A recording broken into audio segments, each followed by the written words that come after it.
दिखाना चाहते हैं उनके लोगों को मदद कराने का काम करेंगे, उनके हाथों को मजबूत करने का काम करेंगे। तो आपको भी मेरा ऐसा मानना है कि शासन प्रशासन के लोग बहुत पहले हवा को भाप लेते हैं।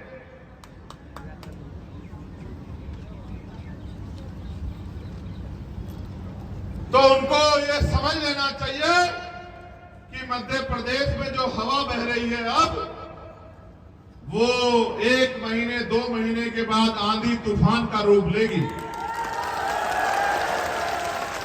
और जब आंधी चलेगी तो राजा महाराजाओं के परखच्चे उड़ जाएंगे, गरीबों की झोपड़ी तो टिकी रहेगी, याद रखना। लेकिन ये महलों वालों के सपने पूरे नहीं होंगे मध्य प्रदेश में, याद रखना। ये अशोकनगर में जब हम लोग संघर्ष करते हैं, पुलिस फर्जी मुकदमे लगाती है। मैं इनको समझा चुका हूं कि पुलिस सरकार की होती है, जिसकी सरकार होती है उसकी पुलिस होती है। अगर इसको रोकना है अन्याय को, तो अपनी सरकार बनाओ। ये रोना बंद करो कि पुलिस फर्जी मुकदमे, पुलिस तो लगाएगी। पुलिस कौन है लगाने वाली? सरकार चाहती है मुकदमे लगे, ये लोग डर जाएं, जेल में चले जाएं या इनकी हत्या हो जाए। अगर इनसे डर जाओगे मुकदमों से, तो आजादी नहीं मिल सकती है। याद करो देश के उन शहीदों को जिन्होंने हंसते हंसते फांसी का फंदा चूमा। हम लोग अपने बनने की लड़ाई नहीं लड़ रहे कि हमें बनना है। हम लोग लड़ाई लड़ रहे हैं कि हमारे लोग ताकतवर हों। अगर हम मिट्टी में भी मिल जाएं, अगर हम इस लड़ाई में शहीद भी हो जाएं, तो हमको घबराना नहीं चाहिए। तो ये लड़ाई ही हमारे महापुरुषों को याद करो बाबा साहब अम्बेडकर, ज्योतिबा फुले को। उन्होंने कौन सी कुर्सी ली? उन्होंने तो कुर्सियों को लात मारने का काम किया और अपने लोगों की लड़ाई लड़ी। आप उनके वंशज हो।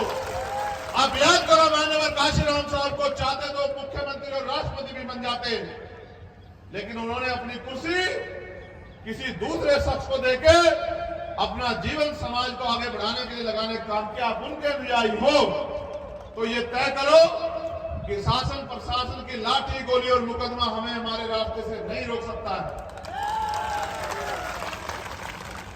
आपको याद होगा 10 अक्टूबर को हक की लड़ाई लड़ते सड़ोरा में क्या हुआ था। 10 नवंबर, उस अपमान का वो अपमान भूला नहीं हूं मैं। नहीं, आपको नोटिस भेजेंगे घर में, याद रखना मेरी बात को।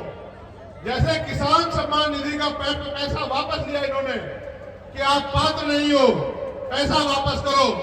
ये आपकी चुनाव के बाद 2-4 महीने देके और आपकी वोट को ठगे, फिर उस पैसे को वापस लेने का, आपसे लूटने का काम करेंगे। और अगर आप वो पैसा वापस नहीं करोगे तो आपको जेल भेजने का काम यही निकम्मी सरकार करेगी। मेरी बात को याद रखना। ये आपकी वोट की खातिर आपको पैसों में खरीदना चाहते हैं। अगर ये 1000 रुपए लाडली बहना योजना में देंगे और कांग्रेस के लोग 1500 देंगे, मैं वादा करता हूं कि हम अपनी बहनों को, मां को घर में हर महीने 10,000 रुपए का रोजगार देंगे। क्योंकि इनकी देने की नीयत नहीं, ये हमारे लोगों की वोट को लूटना चाहते हैं। इसलिए इनके मन में कोई सच्ची तमन्ना नहीं कि हमारी माए बहनें ताकतवर हो जाएं। ये तो हमारी वोट को लूटना चाहते हैं, इसलिए कर रहे हैं इन पैसों की बात। दूसरा, रोजगार सहायक, उसकी तनख्वाह 9,000 रुपए। सफाई कर्मचारी, जिसकी वजह से मध्य प्रदेश के इंदौर, उज्जैन जैसे सिटी क्लीन होते हैं, उनकी तनख्वाह 5,000, 7,000, 9,000, 11,000 रुपए। आंगनबाड़ी, आशा, सहायिका, इनकी तनख्वाह ना के बराबर। मैं आपसे वादा करता हूं कि अगर जब हमें अवसर मिलेगा, हमारी सरकार बनेगी, इनको सरकारी कर्मचारियों के बराबर मुख्य वेतन देने का काम हम लोग करेंगे, मूल वेतन। मेरी इस बात को आप गांव तक पहुंचाने का काम करना। ये गैस सिलेंडर कितने का कहा मुख्यमंत्री से देंगे? कितने का कहा? कितने का आज देंगे, कितने का? 500। जब इनकी सरकार आई केंद्र में 350 रुपए का सिलेंडर हुआ करता था, होता था नहीं होता था? इन्होंने 4.5 साल हमारी जेब लूटी और अब 6 महीने में हमें 500 का देंगे। मैं आपसे एफिडेविट पे कहता हूं कि 350 रुपए का सिलेंडर हम सब लोगों को देंगे, इनके लोगों को भी। ये क्या 500 का सिलेंडर देंगे तो मुकर जाएंगे, इनके कोई जवाब नहीं। इनके जो देश के प्राइम मिनिस्टर, इनके सबसे बड़े नेता, उन्होंने क्या कहा? 15 लाख रुपए दूंगा, दिए? 2 करोड़ रोजगार दूंगा, दिए? 5 ट्रिलियन की इकोनॉमी कर देंगे, की? पता नहीं क्या क्या वादा किए पूरे। कहा चप्पल वाला हवाई जहाज में बैठेगा, बैठा कोई चप्पल वाला? जिनके पास नौकरियां थी वो भी छीन ली। इसलिए अगर ये 500 का सिलेंडर दे रहे हैं तो ये 5,000 रुपए का जुर्माना आप पे लगाने का काम करेंगे चुनाव के बाद। मेरी बात को याद रखना, क्योंकि 350 रुपए का सिलेंडर हम लोग देंगे। आप मेरी बात को याद रखना। जितना बैकलॉग है नौजवानों के लिए, अभी 1.5 लाख से ज्यादा बैकलॉग है। SC ST OBC के नौजवान सड़कों पे धक्के खा रहे हैं। मैं आपसे वादा कर रहा हूं कि पहली मीटिंग में कैबिनेट की हम लोग 1.5 लाख बैकलॉग को जो है आरक्षण के अनुरूप भरने का काम करेंगे। मेरा वादा आप लोगों से। और 10 लाख सरकारी, प्राइवेट या उद्योग में रोजगार नौजवान लोगों को, बहनों और भाइयों को हम लोग हर साल देने का काम करेंगे। और मैं वो कहता हूं जो हम लोग कर सकते हैं। हवाई में प्राइम मिनिस्टर की तरह 2 करोड़ नहीं कहूंगा। मध्य प्रदेश के 10 लाख नौजवानों को सरकारी, प्राइवेट और व्यापार उद्योग में लगभग 10 लाख रोजगार हम लोग हर साल देने का काम करेंगे। ठीक है? एक जो सबसे बड़ा काम ये पूंजीपतियों के मित्र कभी नहीं कर सकते, मैं आपसे कह रहा हूं कि मध्य प्रदेश में जितने टोल हैं, जब वो नेताओं के लिए फ्री हैं, अधिकारी कर्मचारियों के लिए फ्री हैं, तो वो पूरे मध्य प्रदेश के हर एक व्यक्ति के लिए फ्री हम लोग करने का काम करेंगे। ये इस बात को आप नोट बना लो कि जितने टोल हैं वो सारे हम लोग फ्री करने का काम करेंगे। किसी की जेब नहीं कटेगी कि अगर आपके पास फास्ट कार्ड, फास्टैग नहीं है तो दुगने पैसे दो। ये पूंजीपतियों के हितैषी ये नहीं करेंगे, ये आपके लोग करेंगे। ठीक है?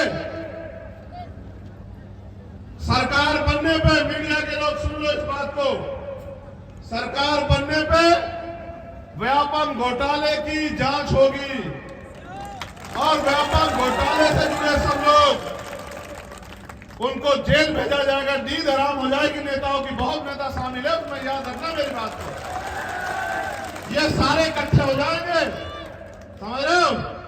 और अभी तक जितनी भर्तियां हुई हैं पिछले 10 साल में, जिन भर्तियों में धांधलियां हुई है उन सब की जांच कराई जाएगी। और उनकी जांच करा के जिस भर्ती में धांधली हुई है, धांधली करने वाले को जेल भेजने का, उसकी संपत्ति जब्त करने का और उन भर्तियों में पूरे नौजवानों को रोजगार देने का काम हम लोग करेंगे। अभी मुख्यमंत्री जी ने परशुराम जयंती पे घोषणा की कि वो ब्राह्मण कल्याण बोर्ड बनाएंगे, यही की ना? मैंने आपसे बार बार कहा कि साहब कहते थे कि अगर फूल वालों को वोट दोगे तो वो ताकतवर होंगे तो अपने लोगों के लिए काम करेंगे। पंजे वालों को वोट दोगे तो वो ताकतवर होंगे तो अपने लोगों के लिए काम करेंगे। ये घोषणा इस बात का स्पष्टीकरण देती है कि सरकार किसकी है। ये बीजेपी की सरकार चंद पूंजीपति और ऊंची जातियों के लोगों की सरकार है। ये गरीबों की, दलित, पिछड़े, आदिवासियों और अल्पसंख्यक लोगों की सरकार नहीं है। ये इनकी सरकार ये बनाए, ये ब्राह्मण कल्याण बोर्ड बनाएंगे, हम आदिवासी कल्याण बोर्ड बनाएंगे मध्य प्रदेश में। और जो संविधान का मूल उद्देश्य था, मूल भावना थी, जो 5वीं अनुसूची कहती है कि जल, जंगल, जमीन पे आदिवासियों का हक अधिकार होना चाहिए, तो मैं वादा करता हूं कि इस आयोग में, उस बोर्ड में सारे कर्मचारी आदिवासी समाज के होंगे, जिससे कि उस बोर्ड के जरिए आदिवासी समाज का भला हो। और जिन अधिकारियों द्वारा SC, ST और माइनॉरिटी के कर्मचारियों का मानसिक उत्पीड़न किया जा रहा है, बहुत सारे कर्मचारी मुझे ट्विटर पे पत्र के जरिए संदेश भेजते हैं। मैंने बहुत सारा डाटा इकट्ठा किया है। उन अधिकारियों से भी मैं कहूंगा कि वो सत्ता के नशे से बाहर आए। ये सत्ता ज्यादा दिन आपको नहीं बचाएगी, नहीं रहेगी ज्यादा दिन। जिस अहंकार में हो, जिस घमंड में हो, ये घमंड टूट जाएगा। जैसे गुना जिले में धर्मेंद्र सोनी नाम के एक शिक्षक को उसका इतना मानसिक उत्पीड़न किया गया कि उन्होंने सुसाइड कर लिया। मैं आपसे कह रहा हूं, ऐसे सभी अधिकारी कर्मचारियों को जांच करा के उनको जेल भेजने का काम जो है वो हमारी सरकार करेगी। ये तो मेरी चंद घोषणाएं है। मैंने आपसे 12 फरवरी को भोपाल में कहा था, जब आपकी संख्या के आगे दलों को कोरोना से भी खतरनाक बुखार हुआ था, अगर आपने देखा हो, मैंने आपको उस दिन कहा था कि जो आपकी मांगे हैं उन मांगों का घोषणा पत्र बना के आप मुझे दे दो और उनको एफिडेविट के तौर पे मुझसे ले लो। जो आपकी मांगे हैं, क्योंकि सत्ता में बहुत शक्ति है, जो मांगे आपकी हैं उनको पूरी कराने का एफिडेविट घोषणा हम लोग करना चाहते हैं। जब आप दूसरे लोगों को बना सकते हैं, जब आपकी वोट से दूसरे लोग बन सकते हैं, तो आपके लोग भी बन सकते हैं, क्योंकि वोट आपका है। यहाँ के पिछड़े वर्ग के लोग, उनको 54% आबादी के बाद 14% आरक्षण मिलता है, उनमें भी बड़ी चेतना पैदा हुई है। वो भी चाहते हैं कि इस लड़ाई को लड़ा जाए, वो भी कंधे से कंधा मिला के आपके साथ खड़े हैं। मैं आपसे कहना चाहता हूं कि 54% आबादी को 54% आरक्षण देने का काम संख्या के आधार पर आजाद समाज पार्टी करेगी। यहां अशोकनगर वासियों को भी भाई राजकुमार जाटव, जिन्होंने अपनी ड्यूटी पे को निभाते हुए अपने प्राणों का बलिदान किया, सरकार ने तो उनके लिए कुछ नहीं किया।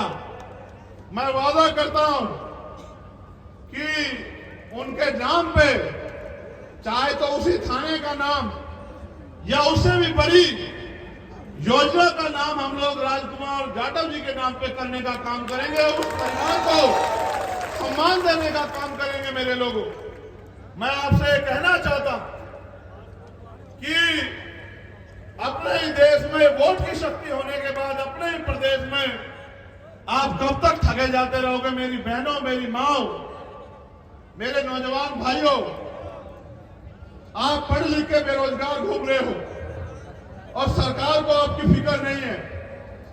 सरकार तो ये कहती है हमने ठेका नहीं ले रखा है। जब उन्होंने आपका ठेका नहीं ले रखा तो आप उनका क्यों ठेका लेते हो? अगर आप उनका ठेका लेना बंद कर दो तो मैं पूरी जिम्मेदारी से कह रहा हूं कि मध्य प्रदेश में एक नया सूर्य निकलेगा 2023 में। एक ऐसा सूर्य जो गरीब, कमजोर, शोषित, वंचित, पीड़ित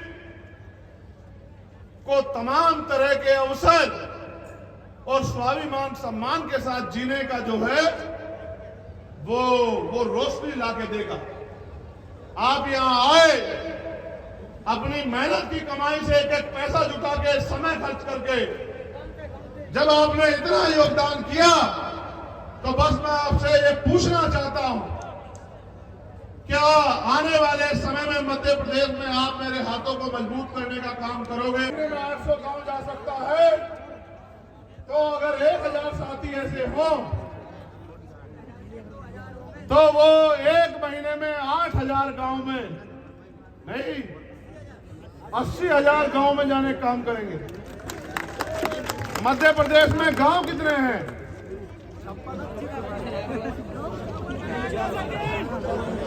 54,000 गांव है। तो सोचो, एक महीने में हर गांव तक मेरी बात चली जाएगी और फिर बताओ कि हमारी बात जब चली जाएगी लोग समझ जाएंगे तो बताओ आपको ताकत कैसे नहीं मिलेगी।